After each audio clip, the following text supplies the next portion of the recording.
이번 시간에는 마지막 때 아버지의 생각, 이 제목으로 하나님의 말씀을 살펴보도록 하겠습니다. 마지막 때 아버지의 생각이 있습니다. 우리 이 땅의 백성들은 아버지의 생각이 어디에 있는지 이것을 깨닫고 아버지의 생각에 우리의 생각을 맞춰야 된다는 사실. 그래서 이 시간에 마지막 때 아버지의 생각이라는 제목으로 하나님의 말씀을 살펴보도록 하겠습니다. 먼저 백성들이 알아야 될 것이 현재 아들로 알고 있는 우리 주님께서 본래는 아버지가 되신다는 사실을 이제 알아야 됩니다. 아들의 모양으로 오신 우리 주님께서는 본래는 아버지가 되신다는 사실을 우리가 알아야 된다는 사실. 그래서 아들의 모양으로 자신을 낮추어서 오셨지만 본래는 우리 주님께서는 아버지 하나님이 되시겠습니다. 그래서 이사 44장 6절에서 만군의 여호와께서는 나는 처음이요 나는 마지막이라고 증거를 하시고 있습니다. 이사 44장 6절에서 이스라엘의 왕인 여호와 이스라엘의 구원자인 만군의 여호와가 이같이 말하노라. 나는 처음이요 나는 마지막이라. 나 외에 다른 신이 없느니라. 자, 하나님께서 자신은 이스라엘의 왕이라고 또 이스라엘의 구원자라고 말씀을 하시고 있습니다. 왜냐하면 하나님께서 이 마지막 때에 이제 이스라엘의 왕이 되셔서 이스라엘의 구원자가 되셔서 역사를 하시기 때문입니다. 그래서 만군의 여호와께서는 나는 처음이요 나는 마지막이라고 증거를 하셨습니다. 또 계시록 1장 8절에서 주 하나님이 이르시되 나는 알파와 오메가라. 이제도 있고 전에도 있었고 장차 올 자요 전능한 자라 하시더라. 자, 주 하나님께서 계시록 1장에서 나는 알파와 오메가라고 말씀하셨습니다. 역시 이 말씀이 나는 처음이요 나는 마지막이라는 이 말씀이 되겠습니다. 주 하나님께서는 나는 처음이요 나는 마지막이라고 말씀을 하시고 있다는 것. 그런데 이어지는 10절에서 자 1장 8절에서 주 하나님께서 나는 알파와 오메가라고 말씀을 하시고 있는데 이어지는 10절 이하에서 킹제임스 성경으로 보게 되면 나는 알파와 오메가라고 증거를 하시는 분이 있습니다. 계시록 1장 10절 이하에서 나는 알파와 오메가라고 증거를 하시는 분이 있다는 것. 바로 촛대 사이의 인자 같은 이가 요한에게 나는 알파와 오메가라고 말씀을 하시고 있습니다. 그래서 내가 주의 날에 성령 안에 있을 때에 내 뒤에서 나팔 소리 같은 큰 음성을 들었느니. 자, 요한이 반모섬에 있을 때 요한의 뒤에서 나팔 소리 같은 큰 음성을 듣게 되었습니다. 그 나팔 소리 같은 큰 음성으로 이르시기를 나는 알파와 오메가요 처음과 마지막이라. 자, 주님께서는 아들의 모양으로 오셨지만 본래는 아들이 아니십니다. 아들의 모양으로 오신 주님이시지만 본래는 아들이 아니시라 바로 알파와 오메가라고 말씀을 하시는 만군의 여호와, 나는 처음이요 나는 마지막이라고 말씀하시는 만군의 여호와 하나님이 되신다는 사실입니다. 그래서 주님께서는 아들의 모양으로 오신 아버지가 되신다는 사실을 우리 백성들이 이제 주를 온전히 알게 될 때에 깨닫게 된다는 사실. 그래서 이 아들은 아들의 모양으로 오신 우리 주님은 본래는 보이지가 아니하시는 아버지 하나님이 되신다는 사실입니다. 주님께서는 때가 이를 때까지 사람의 모양으로 나타나신 것이 되겠고 본래는 사람이 볼 수가 없는 사람에게 보이지 아니하시는 아버지 하나님이 되신다는 사실입니다. 그래서 여기서의 촛대 사이의 인자 같은 이는 아버지가 되신다는 사실을 이제 백성들이 깨달아야 될 것입니다. 그리고 진짜 아들은 아버지보다 낮은 존재가 되겠습니다. 진짜 아들은 아버지보다 낮은 존재, 즉 아들보다 아버지께서 본래 크신 분이 되겠습니다. 왜냐하면 아버지께서 아들을 가지셨기 때문입니다. 이 아들은 스스로 있는 자가 아니라 아버지께서 가지신 존재라는 것. 그래서 요한복음 5장 26절에서 아버지께서 자기 속에 생명이 있음 같이 아들에게도 생명을 주어 그 속에 있게 하셨고 또 인자됨으로 말미암아 심판하는 권한을 주셨느니라. 자, 아버지께서 자기 속에 생명이 있음 같이 아들에게도 생명을 주었다고 말씀하셨습니다. 그러면 생명을 주신 분이 먼저 계신 분일까요? 생명을 받은 존재가 먼저 있는 존재일까요? 당연히 생명을 주신 아버지가 먼저 계신 분이 되겠습니다. 이것은 너무나도 당연한 진리가 되겠습니다. 자, 아버지께서 아들에게 생명을 주셨습니다. 아버지께서 아들에게 생명을 주셨다는 것. 그래서 아들은 스스로 있는 자가 아니라 아버지께로부터 생명을 받은 존재라는 사실입니다. 왜냐하면 아버지께서 생명을 주셨기 때문입니다. 그리고 인자됨으로 말미암아 심판하는 권한을 주셨다고 말씀하셨습니다. 그래서 여기서 인자가 되는 것이 계시록 12장에서 여자가 아들을 낳은 것이 되겠습니다. 인자가 된 것은 그 여자가 아들을 낳은 것. 그래서 그 여자가 낳은 아들이 육신 안에 임하게 됩니다. 그래서 알아야 될 것이 심판하는 권한을 주시는 분이 그 권한을 받는 존재보다 더 크신 분이 된다는 사실입니다. 생명을 주신 분이 먼저 계신 분이고 심판하는 권한을 주시는 분이 받는 자보다 더 크신 분. 그래서 잠언 8장 22절에서 여호와께서 그 조화의 시작 곧 태초에 일하시기 전에 나를 가지셨으며 만세전부터 태초부터 땅이 생기기 전부터 내가 세움을 받았나니. 자, 여호와께서 나를 가지셨다고 말씀하셨습니다. 자, 여기서 가지신 나가 바로 아들이 되겠습니다. 아버지께서는 여호와께서는 바로 아버지가 되시겠고 아버지께서는 태초에 아들을 가지셨다는 것. 그래서 그 아들은 만세전부터 태초부터 땅이 생기기 전부터 그 아들이 세움을 받았다는 사실입니다. 그래서 여호와께서는 태초 전에 계신 분, 여호와께서는 만세 전전에 계신 분. 왜냐하면 태초 전에 아들을 가지시기 전에 먼저 존재를 하셨기 때문입니다. 자기 속에 생명이 있음 같이 스스로 있는 자가 되시겠고 스스로 있는 자가 태초에 아들을 가지셨다는 것. 그래서 백성들을 위해서 피를 흘리신 주님은 여호와 하나님이 되신다는 사실입니다. 백성들을 위해서 피를 흘리신 주님은 태초에 가지신 나가 아니라 나를 가지신 여호와 하나님이 되신다는 사실입니다.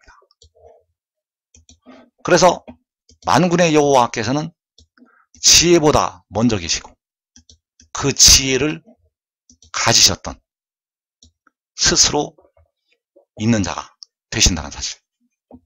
그래서 시편 45편 2절에서 여기서 나타나는 왕이 바로 지혜가 되겠습니다. 시편 45편의 왕은 바로 지혜이고 그 지혜가 진짜 아들이 되겠습니다. 그래서 시편 45편 2절에서 왕은 사람들보다 아름다워 은혜를 입술에 머금으니 그러므로 하나님이 왕에게 영원히 복을 주시도다. 자, 여기에서 하나님께서 왕에게 영원히 복을 주신다고 말씀하셨습니다. 그렇다면 하나님이 더 크신 분일까요? 복을 주시는 하나님이 더 크신 분일까요? 복을 받는 왕이 더 크신 분일까요? 아니면 여기서 나타난 하나님과 왕이 서로 같은 위치에 있는 존재일까요? 당연히 복을 주시는 분이 복을 받는 자보다 크신 분이 되겠습니다. 복을 주시는 분이 더 크신 분이라는 것. 그래서 하나님께서는 왕에게 영원히 복을 주신다고 말씀을 하셨고 이 왕이 여호와 하나님이 아니라는 사실입니다. 이 왕은 여호와 하나님이 아니라는 것. 그래서 백성들을 위해서 십자가를 지신 주님은 여기서 왕이 아니라 복을 주시는 하나님이 되신다는 사실입니다. 백성들을 위해서 피를 흘리신 주님은 영원히 복을 주시는 처음과 마지막이 되시고 알파와 오메가가 되시는 하나님이 되신다는 사실. 그 하나님께서 왕에게 영원히 복을 주신다고 말씀을 하시고 있습니다. 그래서 히브리서 7장 6절에서 레위 족보에 들지 아니한 멜기세덱은 아브라함에게서 10분의 1을 취하고 약속을 받은 그를 위하여 복을 빌었나니 논란의 여지 없이 낮은 자가 높은 자에게서 축복을 받느니라. 자, 논란의 여지가 없이 낮은 자가 높은 자에게서 축복을 받는다고 말씀하셨습니다. 바로 낮은 왕이 높은 자가 되시는 하나님께로부터 복을 받는다는 사실입니다. 낮은 왕이 높으신 하나님께로부터 복을 받는다는 것. 그래서 시편 45편에서의 왕은 바로 지혜가 되겠고 하나님께서는 처음과 마지막이 되시고 알파와 오메가가 되시는 만군의 여호와가 되신다는 사실입니다. 그래서 호세아 1장 11절에서 마지막 날에 이루실 역사가 담겨져 있습니다. 이에 유다 자손과 이스라엘 자손이 함께 모여 한 우두머리를 세우고 그 땅에서부터 올라오리니 이스라엘의 날이 클 것이미로다. 자, 이 이스라엘의 날은 전 세계에 흩어진 모든 택하신 백성들이 바로 데려감을 얻을 하나님의 백성들이 다 모이는 날이 되겠습니다. 다 모여서 이제 그들이 휴거되어서 하늘로 올라가는 날이 바로 이 이스라엘의 날, 이 날이 클 것이라고 말씀하셨습니다. 그래서 여기서 한 우두머리를 세우고 그 땅에서부터 올라가게 되는데 이 한 우두머리가 바로 여호와께서 하나님께서 영원히 복을 주신다는 그 왕이 되겠고 그 왕이 요한계시록 7장에서 이스라엘 자손의 각 지파와 함께 세상을 떠나게 됩니다. 여기서 이스라엘 자손의 각 지파가 바로 유다 자손과 이스라엘 자손이 함께 모인다고 할 때 이 유다 자손과 이스라엘 자손이 되겠고 이들이 함께 모여서 계시록 7장에서 이 세상을 떠난다는 것. 이 세상을 떠나는 것이 그 땅에서부터 올라오는 것이 되겠습니다. 그래서 한 우두머리가 세상을 떠나는 그 땅에서 두 증인이 남게 됩니다.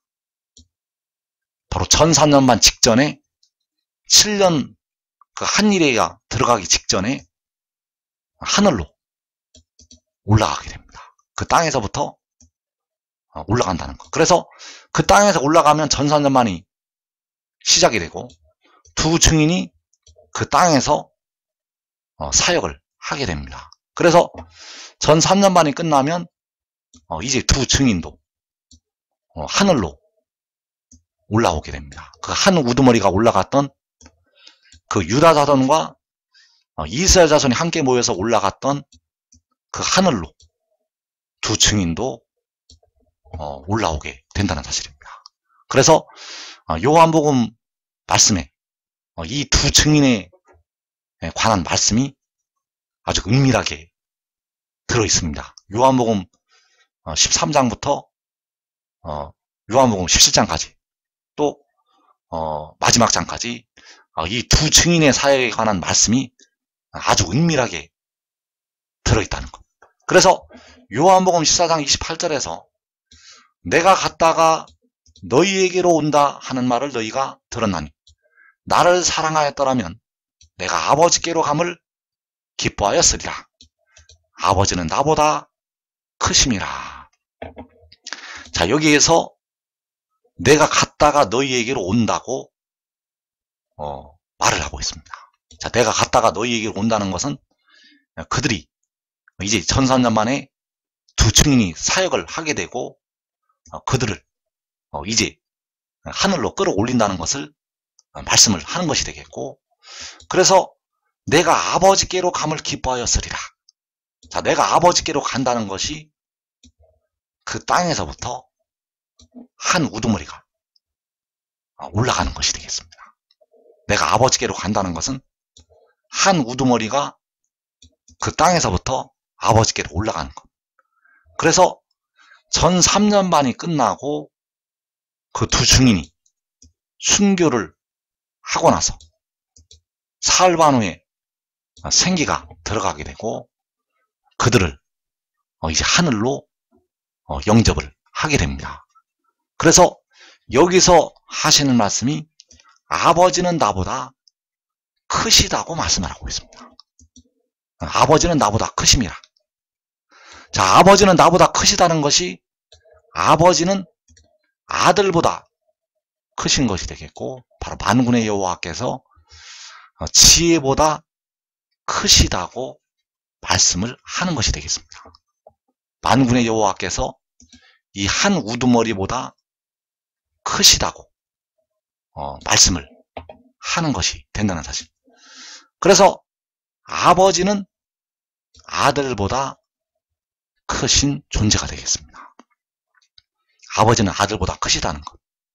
그래서 바울 사도가 역시 이 비밀을 알고 있었고 고린도전서 15장에서 은밀하게 이 말씀을 기록을 해놓았습니다. 그래서 아주 은밀하게 우리 주님인 것처럼 바울 사도가 말씀을 하였기 때문에 이 땅의 백성들이 이것을 깨닫지 못한다는 것. 그래서 아버지는 아들보다 크신 분이 되겠고, 그 말씀을 고린도전서 15장 27절에서 말씀을 하고 있습니다.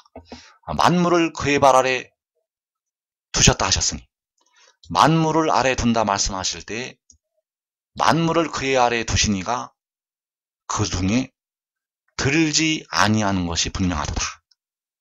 이 말씀은 아버지가 아들보다 크시다는 것을 지금 말씀을 한 것이 되겠습니다. 그래서 만물을 그의 아래 두신 이는 바로 아버지가 되시겠고, 세세토록 사시는 이가 되시겠습니다. 바로 만물을 아들 아래 두시니, 만물을 아들 아래 두시니가 바로 아버지가 되시겠고, 만물을 그의 아래 두시니는 백성들의 영혼을 속량하시게 됩니다. 백성들의 영혼을 사신다는 것. 그리고 그의 발 아래 두신다고 말씀을 할 때 그의 발이 바로 계시록 10장에서 그 오른발로 바다를 밟고 왼발로 땅을 밟고 서 있는 천사의 발이 되겠습니다. 그래서 그 바다와 땅을 밟고 서 있는 천사의 발 아래 만물을 두시게 됩니다. 그래서 그는 백성들의 몸을 속량을 하게 됩니다. 만군의 여호와께서는 백성들의 영혼을 피로 사시게 되고 그 바다와 땅을 밟고 서 있는 천사는 백성들의 썩어질 몸을 자기의 영혼을 제물로 드려서 사게 됩니다. 그래서 세세토록 사시는 이는 만물을 그의 아래 두신 이는 바다와 땅을 밟고 서 있는 천사의 발 아래 들어가시지 않는다는 것. 왜냐하면 세세토록 사시는 이가 더 크신 분이기 때문입니다. 세세토록 사시는 이가 더 크신 분이고 더 높으신 분이기 때문입니다. 그래서 아버지는 나보다 크시다고 말씀을 하는 것이 바로 만물을 그의 아래 두신 이가 아들보다 크신 분이라는 것을 말씀을 하고 있다는 것. 바울 사도는 이것을 알고 있었습니다. 그래서 로마서 9장 5절에서 육신으로 하면 그리스도가 그들에게서 나셨으니 그는 만물 위에 계셔서 세세의 찬양을 받으실 하나님이시니라.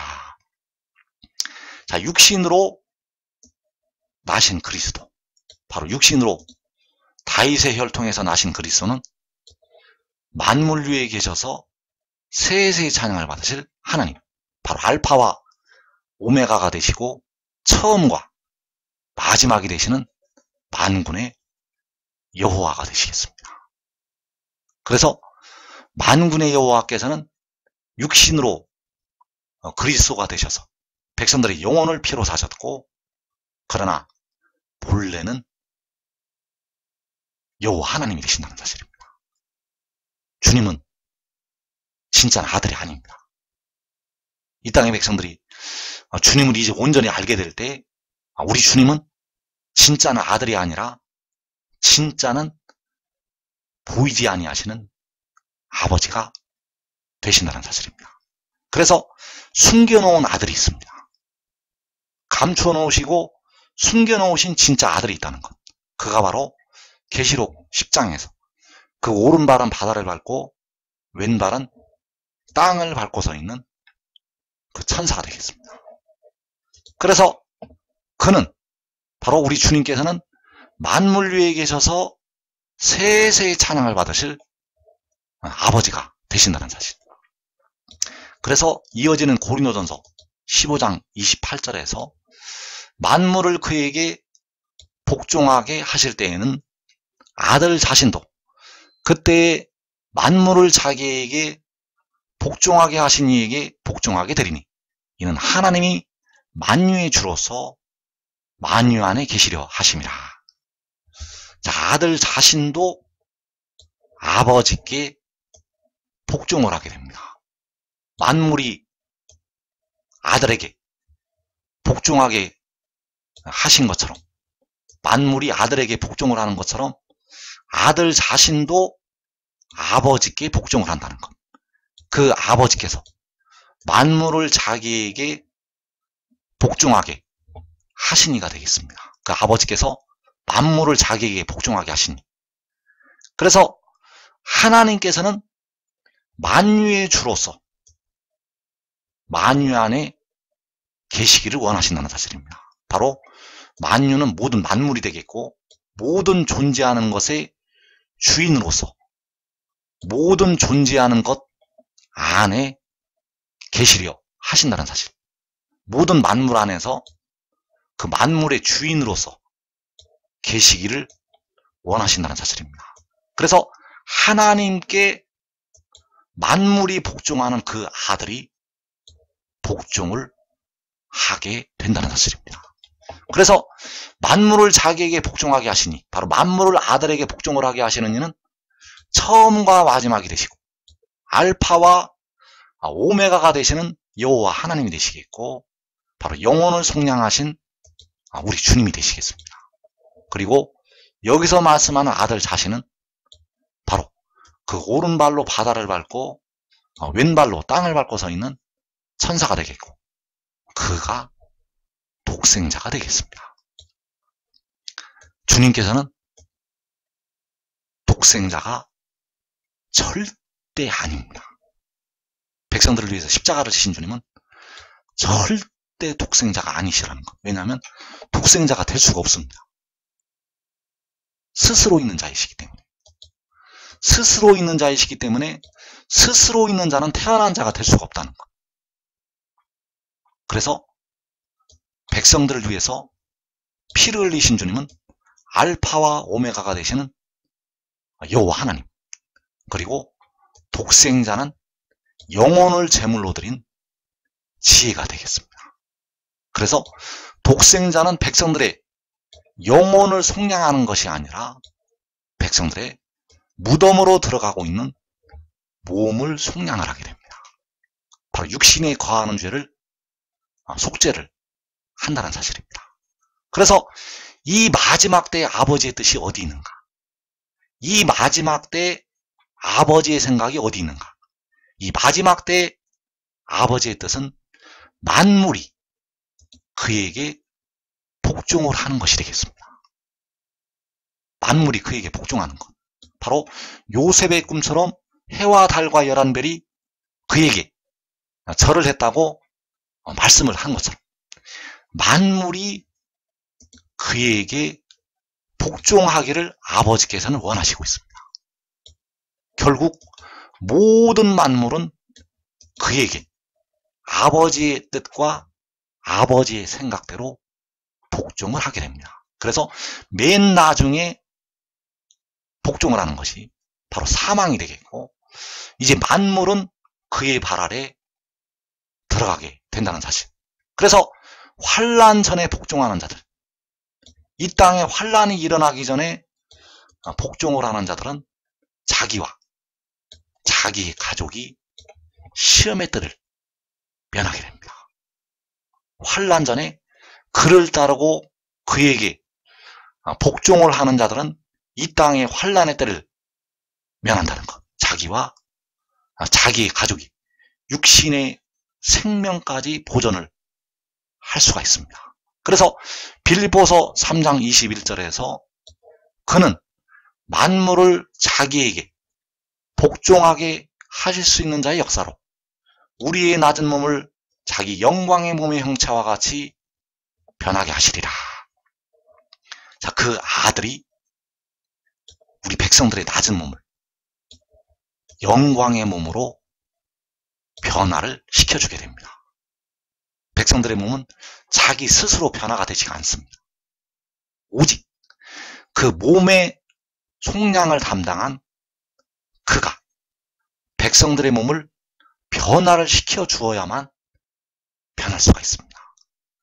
그래서 그 역사가 바로 만물을 그 아들에게 복종하게 하시는 역사가 되겠고, 그 만물을 아들에게 복종하게 하시는 자의 역사로 백성들의 썩어질 몸이, 약한 몸이, 낮은 몸이 영광의 몸으로 변화가 된다는 사실. 그래서 지금 아버지의 뜻에 순종하고 지금 아버지의 생각에 복종을 하는 자들은 이 땅의 환난을 면하게 되겠습니다.